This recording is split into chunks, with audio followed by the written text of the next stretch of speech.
ওই চাচা মেলা দিন ধরে ঘুরতেছে, ওষুধ কিনবি তো কিছু টাকা সাহায্য যাচ্ছে, দেন তো দেই।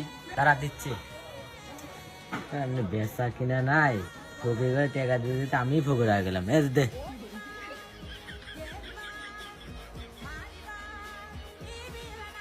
শালা কিপ্টে সাথে একটা মহাজন পাইছিলাম, শালাকে 1 মাস ধরে এই লোকটা ঘোরাচ্ছি পকেটটা, মানে টাকা দিলি ফের আমার কি কমি নেন, কি করব আমি? দে দে কি কয়।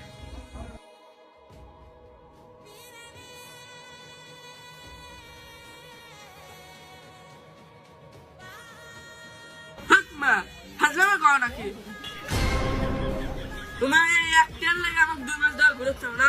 প্রতিদিন আমার এই নদী পার হয়ে আসতে পারে, আমার গাড়ি ভাড়া হচ্ছে 100 টাকা করে।